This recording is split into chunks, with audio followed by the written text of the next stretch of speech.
Hi everyone, welcome to Mrs. Moskowitz's Art Room. Today I'd like to do a project with you to make a sculpture. And remember, we discussed a sculpture is a work of art that is three-dimensional. It has height, it's got width, and it's got depth. It's not a flat object. So I had asked you to collect different objects so that you can make your own animal. And you can use toilet paper rolls, paper towel rolls, boxes of all different sizes, sticks, and anything that you can find around the house. Bottle caps. Ask your mom first to make sure that it's okay to use them. And then you want to start and think about an animal. And we had discussed drawing a horse because that's what Deborah Butterfield made all the time. So I made a couple of examples, and then I'm going to teach you about paper mache, which is always a fun way to finish off a sculpture. So this is a horse or a moose or whatever it looks like to you, made out of sticks. And I used some embellishments. So you can see it's got the body, it's got the head, it's got long ears, it's got the mane, and it's got 4 legs and the tail in the back. And this was just made out of sticks and a hot glue gun. Here is, I had a very good time with this project. This one is a fish that's made out of a small shampoo container, and the fins are made out of pop tops from a can of soda, and a recycled button as the eye. And we made a couple of them like rainbow fish with lots of beautiful colors on it, and the fins were cut out of recycled cardboard. So this is our rainbow fish. This one here is made out of recycled markers that were no good anymore, and a tube from swimming. And then, being an art teacher, I have everything you could ever imagine in my house. So I had feathers that we added onto this, and this is duct tape that I used to embellish it and to hold on my markers.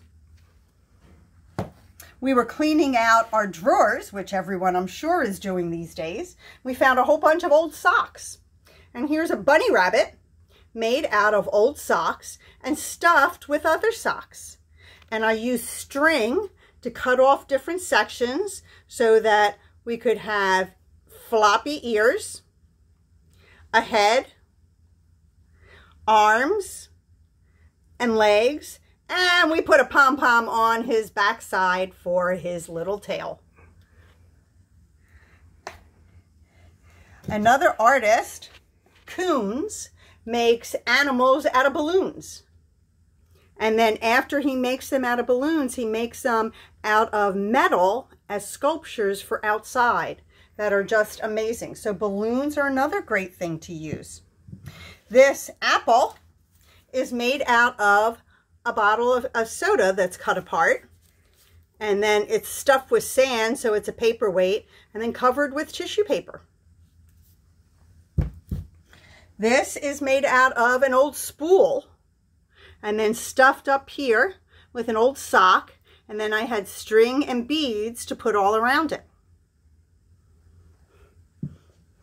And lastly, I made a turtle, just because I love turtles. And this is made out of a leftover container that had no lid anymore. 2 plastic tops that I cut in half, and bottle caps to make the face and the neck. And if I wanted to, I could stuff this with tissue paper and then put a cap on the bottom. I could put pom-poms in it, decorate it any way that I wanted to. But what I would like to demonstrate is how to do paper mache, because all of these sculptures are unique in their own way with the materials that they used. But one way you can make it look like a bronze sculpture, if you want to, is by doing paper mache and then painting it. So I'm going to take my giraffe here that's made out of a tin can and lots of boxes. I ordered tubes of paint, and they came in these great boxes for legs. And I had the smaller boxes up there. And to tie it all together, I'm going to do paper mache. And paper mache is a very, very simple way to complete this whole project.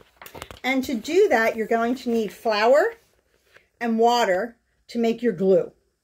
And then you're going to need newspaper that you're going to want to tear into strips before you do your project so that you have plenty of strips to work with. And I don't like my strips too long because I find they're much more difficult once you put the glue on them.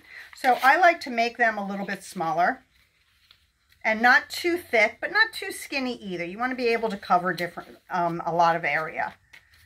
So, like around there. Let's move this little guy to the side. I'm going to first put flour into my bowl. And you want to make it like a paste. So you're going to add a little bit of water at a time. And I'm just going to get my hands right in here. And I'm going to mix it up and try to break it all up so that it's nice and smooth. You don't want it too watery. And you don't want it too thick. Wow, got it on the first try. So around that type of consistency. Like a little bit thinner than frosting. Okay, and then you're going to take your strips. You're going to dip them in the glue, and flour and water together makes glue.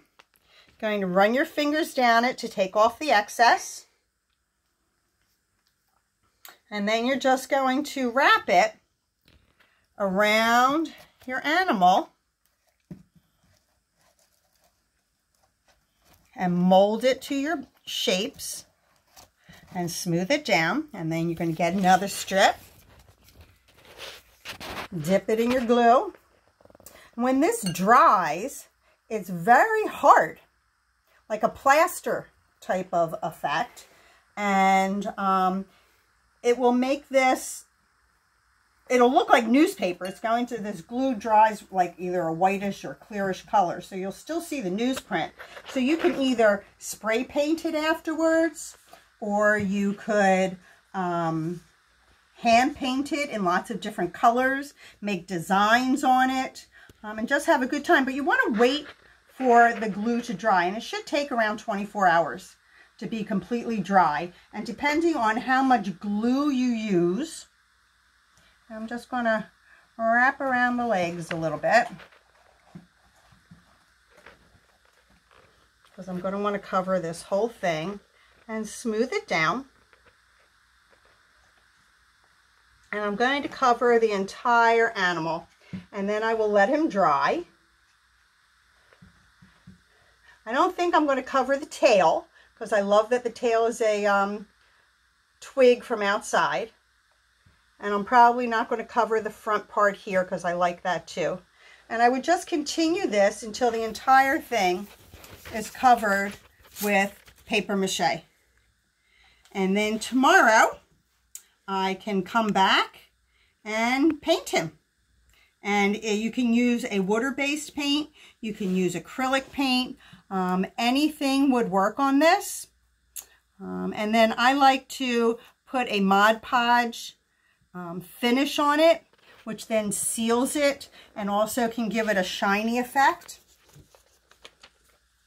And you can see this is joining it all together, so it looks like more like one continuous piece of art rather than a whole bunch of pieces stuck together. So I'm going to continue doing this and finish this off, and I'd love to see pictures of what you've done, and I hope you have a good time making your own animals out of recycled objects. Thanks for joining me at Mrs. Moskowitz's Art Room.